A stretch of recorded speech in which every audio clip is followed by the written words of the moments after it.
दोस्तों, आज हम आपको अल्लाह की कुदरत का एक ऐसा करिश्मा बताने वाले हैं, एक मस्जिद का ऐसा मोजिजा बताने वाले हैं जो जापान में देखने को मिला है, जिसे देखकर आज जापान में लाखों लोग इस्लाम कबूल कर रहे हैं, यानी कि मुसलमान बन रहे हैं। और यही नहीं, अल्लाह के इस करिश्मे को देखकर यकीनन आप भी हैरान रह जाओगे और आप सुभान अल्लाह कह उठोगे।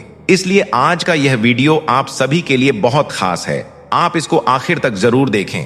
और सबसे पहले, अगर आपको अल्लाह की जात पर पूरा भरोसा है तो आप इस वीडियो को दिल से एक लाइक जरूर कर दें और इस वीडियो को शेयर भी कर दें ताकि और भी लोगों के पास यह वीडियो पहुंच जाए। तो चलिए दोस्तों, शुरू करते हैं। दोस्तों, जैसा कि आप सब जानते होंगे कि जापान की गिनती दुनिया के सबसे खुशहाल, सबसे एडवांस और सबसे पीसफुल देशों में की जाती थी। यहां तक कि इस देश के लोग सबसे ज्यादा मेहनती तो माने जाते ही थे, साथ ही साथ खुशहाल जिंदगी जीने के लिए भी खास जाने जाते हैं। लेकिन फिर जापान नाम का यह देश न सिर्फ दुनिया के नक्शे में बिल्कुल कोने में आ चुका था, यानी कि अलग थलग हो गया था, बल्कि साथ ही साथ मुस्लिम दुनिया से भी काफी दूर हो चुका था। यही वजह है कि ऐतिहासिक तौर पर इस्लाम के साथ जापान का रिश्ता बिल्कुल ना होने के बराबर रहा है। आज से अगर सिर्फ 60 या 70 साल पहले, यानी कि 1940 और 50 के आसपास पर नजर डालें तो उस वक्त पूरे जापान में मुसलमानों की आबादी सिर्फ 500 या 600 के करीब थी। और उनमें भी हैरान कर देने वाली बात यह थी कि जापान में रहने वाले यह सारे के सारे मुसलमान दुनिया के दूसरे देशों से जापान में आए हुए थे। वरना अगर बात की जाए जापान के खुद के लोकल लोगों की, यानी कि जो नस्ली तौर पर जापानी थे, उनमें तो सिर्फ और सिर्फ 3 या 4 लोग ही मुसलमान थे। और बात सिर्फ यहां पर खत्म नहीं होती है, बल्कि इतने बड़े जापान में उस दौर में सिर्फ 1 या 2 मस्जिद ही मौजूद थी। अब दोस्तों, ये तो हुई 1940 और के 41 के दौर की बात। अब हम उस दौर से सीधे अपने इस दौर में आ जाते हैं, यानी कि 2025 में आ जाते हैं। आज जापान पूरी तरह से बदल चुका है। यहाँ की हर चीज बदल चुकी है। आज जापान को लेकर जितनी भी नई रिपोर्ट्स आ रही हैं, वह दुनिया को हैरान कर रही है, क्योंकि इस्लाम धर्म जिसे मानने वाले लोग सन 1980 और 90 तक भी जापान में इतने ही हुआ करते थे जिन्हें अंगुलियों पर गिना जा सकता था। लेकिन अब हम आपको बता दें कि आज वही इस्लाम जापान में सबसे तेजी के साथ फैलने वाला धर्म और मजहब बन चुका है। आज जापान में तेजी के साथ बढ़ती हुई मुस्लिम आबादी 5 लाख को पार कर चुकी है। और यही नहीं, जापान में इस्लाम के काफी विरोध के बावजूद जो मस्जिदें हैं, जो किसी दौर में 1 या 2 हुआ करती थीं, अब वह भी 700 के आसपास पहुंच चुकी हैं। अब बहुत से लोग बोलते हैं कि हाँ, यह बात सही है कि जापान में मुस्लिम आबादी बढ़ रही है, लेकिन इनमें ज्यादातर लोग वो हैं जो दुनिया के दूसरे देशों से जापान में आए हुए हैं। इनमें से ज्यादातर इंडोनेशिया, मलेशिया या अफ्रीकन जैसे देशों से जापान में आकर रहने लगे हैं। अब बहुत से लोगों का यह मानना है कि इन लोगों की वजह से जापान में लगातार मुस्लिम आबादी बढ़ रही है। जापान के खुद के लोगों में इस्लाम ग्रो नहीं कर रहा है। तो इस हवाले से हम आपको बता दें कि हाँ, यह बात बिल्कुल सही है कि दुनिया के दूसरे देशों से भी काफी लोग जापान में आकर रहने लगे हैं। लेकिन पिछले 1 दशक से, यानी कि पिछले 10 और 20 सालों से जापान में एक अलग ही तरह का ट्रेंड देखने को मिल रहा है। और वह ट्रेंड यह है कि जापान के जो लोकल लोग हैं, यानी कि जो खुद जापानी लोग हैं, अब वह भी ज्यादा से ज्यादा तादाद में इस्लाम को कबूल करने लगे हैं। इसका नतीजा यह हुआ कि आज जापान में जो टोटल मुस्लिम आबादी है, उनमें एक बहुत बड़ा नंबर जापान के लोकल लोगों का है। और यही नहीं, इसमें इंटरेस्टिंग बात यह है कि जापान के लोगों में यह ट्रेंड वक्त के साथ साथ और भी ज्यादा तेजी से बढ़ता जा रहा है, यानी कि काफी तादाद में लोग इस्लाम को कबूल करते जा रहे हैं। यही वजह है कि अब जापान को लेकर जितनी भी नई रिपोर्ट्स आ रही हैं, वह जापान के कुछ लोगों के कान खड़े कर रही हैं। आपको याद ही होगा कि अभी 8 से 9 महीने पहले इसी तरह की एक रिपोर्ट जापान को लेकर बाहर आई थी, जिसमें बताया गया था कि जापान में कुछ राजनेताओं ने खुले तौर पर इस्लाम धर्म का विरोध करना शुरू कर दिया है। उनका कहना है कि हमें जल्दी इस बात पर कंट्रोल करना होगा, वरना बहुत ही जल्द हमारी पूरी आबादी इस्लाम में बदल जाएगी और जापान एक मुस्लिम देश बन जाएगा। दोस्तों, अब आप सोच रहे होंगे कि जापान में यह इतना बड़ा बदलाव कैसे आ रहा है, यानी कि अचानक से लोग इस्लाम धर्म को इतना ज्यादा क्यों कबूल करने लगे हैं। तो हम आपको बता दें कि इसके पीछे जापान की एक मौजज़ाती मस्जिद है, जिसे देखकर आज जापान के लोग अल्लाह की कुदरत को मानने पर मजबूर हो रहे हैं और इस्लाम धर्म को कबूल कर रहे हैं।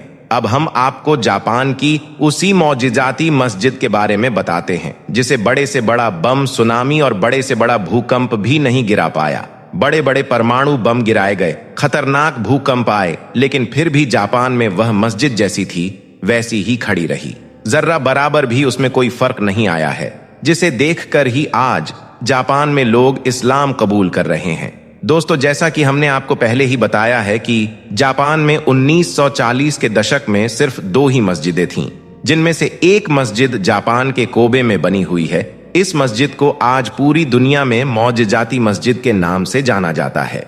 अब आप सोच रहे होंगे कि आखिर इस मस्जिद में ऐसा क्या है, इस मस्जिद में ऐसी कौन सी खास बात है कि जिसकी वजह से इस मस्जिद को लोगों ने मौजज़ाती मस्जिद के नाम से बुलाना शुरू कर दिया है। दरअसल जब दुनिया में दूसरा विश्व युद्ध चल रहा था, उस वक्त जापान में खूब बम बरसाए गए थे, और यही नहीं, 1945 में जापान के 2 बड़े शहरों में परमाणु बम भी गिराए गए थे, जिनसे दोनों शहर पूरी तरह से खत्म हो गए थे। यानी कि इन शहरों में जितनी भी बिल्डिंग थी, जितने भी पेड़ पौधे थे, जितने भी इंसान और जानवर थे, सब कुछ तहस नहस हो गया था। मगर अल्लाह की कुदरत देखें, इस भयंकर तबाही में भी इस मस्जिद का कुछ भी नहीं बिगड़ा। यह मस्जिद जैसी थी वैसी ही खड़ी रही, इसे जर्रा बराबर भी कोई फर्क नहीं पड़ा। और यही नहीं, इसके कुछ सालों के बाद जापान में एक बहुत बड़ा भूकंप आया, जिसने जापान को पूरी तरह से बर्बाद कर दिया था। मगर अल्लाह की कुदरत से इतने बड़े भयंकर तूफान में भी यह मस्जिद जूं की तूं खड़ी रही, इसका कुछ भी नहीं बिगड़ा। और यही नहीं, फिर कुछ सालों के बाद एक बार जापान में बहुत भयंकर बाढ़ भी आ गई। इसमें भी जापान में बहुत भारी तबाही मची थी, सब कुछ पानी में समा गया था। लेकिन उस वक्त भी अल्लाह की कुदरत से इस मस्जिद को कुछ भी फर्क नहीं पड़ा, और यह मस्जिद जैसी थी वैसी ही सही सलामत खड़ी रही। बस यही वजह रही कि फिर दुनिया इस मस्जिद को मौजज़ाती मस्जिद के नाम से जानने लगी। और यही नहीं, साथ ही जापान के लोग भी अल्लाह की कुदरत को मानने पर मजबूर हो गए। हम आपको बता दें कि इस मस्जिद को 1935 में बनवाया गया था। दरअसल पहले विश्व युद्ध के बाद जो मुस्लिम जापान में रहते थे, उन्होंने एक फंड बनाया था, जिसके बाद इस मस्जिद को जापान के कोबे शहर में बनवाया गया था। इस मस्जिद को बनाने में काफी लोगों ने डोनेशन दिया था, जिनमें खास करके इजिप्ट और सीरिया के मुसलमान शामिल थे। लेकिन इस मस्जिद के बनने के 10 साल बाद ही कोबे सिटी पर परमाणु बम गिरा दिया गया। यह बम इतना ज्यादा खतरनाक था कि इस बम से पूरी कोबे सिटी तहस नहस हो गई थी। लेकिन इस खूबसूरत मस्जिद का कुछ भी नहीं बिगड़ा, यह जैसी थी वैसी की वैसी खड़ी रही। इसके बाद भयंकर बाढ़ आ गई, लेकिन उसमें भी यह मस्जिद सही सलामत खड़ी रही। इसके बाद 90 के दशक में जापान में खतरनाक भूकंप आया, जिसने जापान में कई घरों और लोगों को तबाह कर दिया था। लेकिन उसमें भी इस मस्जिद का कुछ नहीं बिगड़ा, यह बिल्कुल सही सलामत खड़ी रही।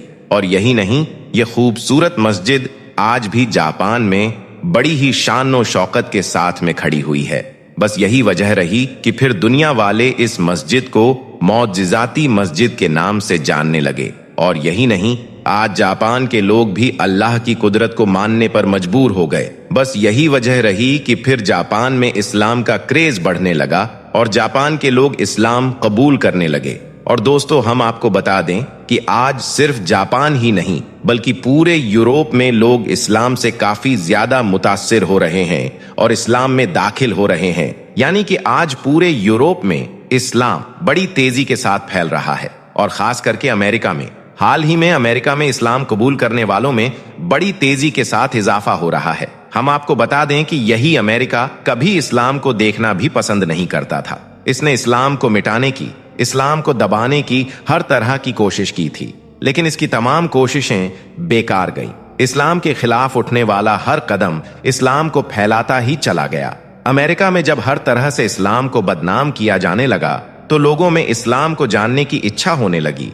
और फिर लोगों ने जब इस्लाम के बारे में जानना और पढ़ना शुरू किया, तो लोगों के सामने सच्चाई आती गई। लोग समझ गए कि इस दुनिया में इस्लाम ही एक सच्चा मजहब है। और यही वह धर्म है जो सिर्फ हक की दावत देता है। याद रखें, अल्लाह ताला ने इस्लाम में वह लचक रखी है कि इसे जितना दबाया जाएगा यह उतना ही ज्यादा बढ़ता जाएगा।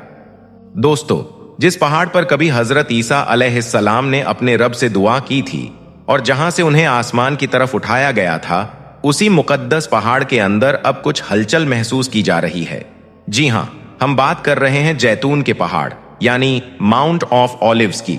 ये वही पहाड़ है जो सदियों से यरूशलेम की पाक दीवारों के सामने खामोश खड़ा है, लेकिन अब खबरें आ रही हैं कि इसके नीचे की जमीन दरकने लगी है, दरारें बन रही हैं और पूरी दुनिया के लोग हैरान हैं कि आखिर यह क्या हो रहा है। क्या यह वही निशानी है जिसका जिक्र हजरत जकरिया अलैहिस्सलाम की किताब में सदियों पहले किया गया था, जहां बताया गया था कि जब हजरत ईसा अलैहिस्सलाम दोबारा जमीन पर तशरीफ लाएंगे तो जैतून का पहाड़ पूरब से पश्चिम तक 2 हिस्सों में फट जाएगा। तो क्या अब वह वक्त करीब आ चुका है? क्या यह सिर्फ जमीन की हरकत है या फिर कुदरत का कोई इशारा? दोस्तों, आज की इस वीडियो में हम इसी रहस्य को समझने की कोशिश करेंगे और जानेंगे कि इस मुकद्दस पहाड़ के नीचे आखिर चल क्या रहा है, साइंसदान इसके बारे में क्या कहते हैं और बाइबल और कुरान दोनों में इस वाक्य का जिक्र किस तरह आया है। दोस्तों, जैतून का पहाड़ यानी माउंट ऑफ ओलिव्स यरूशलेम के पूरब में मौजूद एक बहुत ही मुकद्दस और तारीखी जगह है।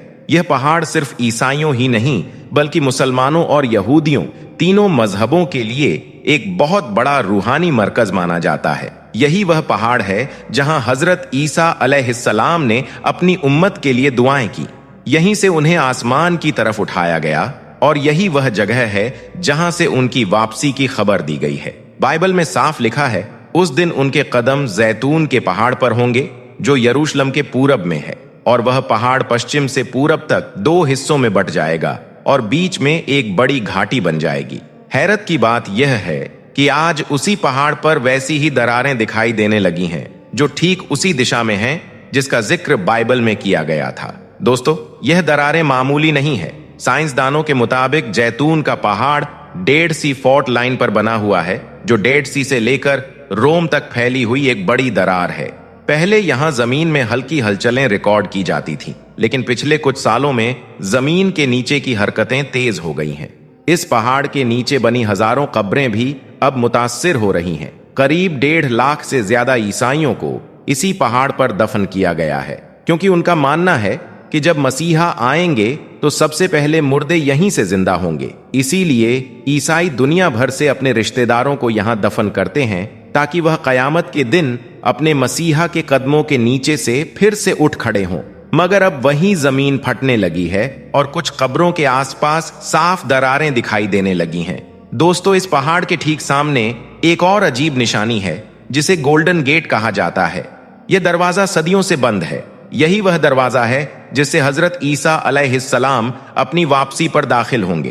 तारीख बताती है कि जब मुसलमानों ने यरूशलेम पर हुकूमत कायम की तो इस दरवाजे को पत्थरों से बंद कर दिया गया ताकि कोई इससे दाखिल ना हो सके। लेकिन अगर आप इसके रुख को देखें तो वह सीधे जैतून के पहाड़ की तरफ खुलता है। और जैसे ही यह हैरान कर देने वाली निशानी दुनिया के सामने आई, यहूदी दुनिया में हलचल मच गई, क्योंकि वह जानते हैं कि अगर यह पहाड़ सच में फटने लगा है तो वह वक्त करीब है जिससे वह सबसे ज्यादा डरते हैं। यहूदी किताबों में साफ लिखा है कि जब उनका मसीहा यानी दज्जाल जाहिर होगा तो उसके बाद एक बड़ी जंग होगी जिसमें हजरत ईसा अलैहिस्सलाम खुद जमीन पर उतरेंगे और दज्जाल का खात्मा करेंगे। और यही वह बात है जिसने इजरायली हुकूमत और यहूदी मजहबी तबके को हिलाकर रख दिया है। और यही वजह है कि इजराइल की खुफिया एजेंसियों और फौज ने इस पूरे इलाके को हाई सिक्योरिटी जोन करार दिया है। हैरत की बात यह है कि हाल ही में इजरायली हुकूमत ने जैतून के पहाड़ के बिल्कुल सामने एक नया एयरबेस बनाने का काम शुरू किया है। जाहिर तौर पर कहा जा रहा है कि यह प्रोजेक्ट सिर्फ सफर की आसानियों के लिए है ताकि जायरीन आसानी से इस मुकद्दस जगह तक पहुंच सकें। लेकिन मजहबी जानकारों का कहना है कि असली मकसद कुछ और है। असल में यह अपने झूठे मसीहा यानी दज्जाल के भागने का रास्ता तैयार कर रहे हैं। यहूदी रिवायतों में लिखा है कि उनका मसीहा यानी दज्जाल टेम्पल माउंट से जाहिर होगा, वही जगह जो जैतून के पहाड़ के ठीक सामने है। और जब हजरत ईसा अलैहिस्सलाम वहां तशरीफ लाएंगे तो यही वह जगह होगी जहां दोनों के बीच आखिरी जंग होगी। रिवायतों में आता है कि दज्जाल उस वक्त शाम यानी सीरिया के इलाके की तरफ भागेगा, लेकिन हजरत ईसा अलैहिस्सलाम वहां पहुंचकर उसे लुद्द नामी जगह पर खत्म करेंगे। दोस्तों, हैरानी की बात यह है कि आज इजराइल बेन गुरियन एयरपोर्ट वहीं बना रहा है, यानी उसी लुद्द के करीब जहां यह आखिरी जंग होनी बताई गई है। अब सवाल यह है, क्या यह सब सिर्फ एक इत्तेफाक है या फिर किसी प्लान के तहत सब कुछ किया जा रहा है? दोस्तों, इस वक्त इजराइल के कई यहूदी रब्बी अपने खुतबों में अपने मानने वालों से कह रहे हैं कि जमीन में हो रही यह तब्दीलियां आसमान की निशानियां हैं। कुछ का कहना है कि मसीह का जमाना आ चुका है, हमें तैयार रहना चाहिए, जबकि कुछ रब्बी यह भी कह रहे हैं कि अगर यह पहाड़ सच में फट गया तो यह हमारे अंजाम की निशानी है। इसी डर की वजह से इजराइल ने न सिर्फ एयरपोर्ट बल्कि जैतून के पहाड़ के चारों तरफ सुरंगें बनानी भी शुरू कर दी हैं। इजरायली मीडिया ने इस प्रोजेक्ट को नाम दिया है शील्ड ऑफ मेसी। कुछ रिपोर्ट्स के मुताबिक इस एयरपोर्ट के रनवे को इस तरह डिजाइन किया जा रहा है कि अगर जमीन के नीचे कोई झटका या दरार भी आए तो भी फ्लाइट्स पर असर ना पड़े। यहां तक कि एयरपोर्ट के नीचे एंटी सिस्मिक फाउंडेशन डाली जा रही है ताकि अगर जमीन हिले भी तो जहाज बचा रहे। एक इजरायली रब्बी ने अपनी मौत से कुछ समय पहले कहा था, जब जैतून का पहाड़ हिलने लगेगा तो समझ लेना कि दुनिया अपने आखिरी फैसले के करीब है, क्योंकि जिसे तुम मसीहा समझ रहे हो वही तुम्हारी तबाही की वजह बनेगा। और आज यह अल्फाज सच होते दिख रहे हैं। आज इजराइल के बहुत से लोग इस पहाड़ के पास जाने से भी डर रहे हैं। बाहर से इजराइल की हुकूमत शांत दिखती है, लेकिन अंदर की रिपोर्ट्स बताती हैं कि फौज ने इमरजेंसी प्लानिंग कर ली है। जैतून के पहाड़ के चारों तरफ फौजी चौकियां बनाई जा रही हैं। कई इलाकों में लोगों की एंट्री बंद कर दी गई है और विदेशी मीडिया को भी कई जगहों पर जाने से रोक दिया गया है। दोस्तों, यह वही मंजर है जिसका जिक्र आखिरी जमाने की निशानियों में किया गया था।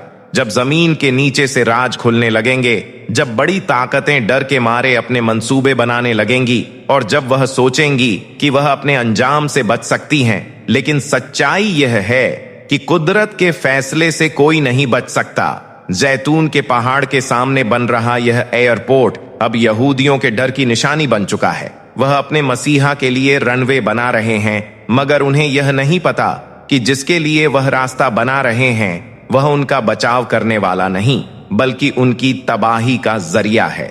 दज्जाल भाग तो सकता है मगर छुप नहीं सकता, क्योंकि जब हजरत ईसा अलैहिस्सलाम आएंगे तो जमीन खुद उसके लिए रास्ते बंद कर देगी। दोस्तों, ये सारी निशानियां, ये दरारें, ये डर में लिपटा इजराइल सब एक ही बात कह रहे हैं कि वक्त बहुत करीब है।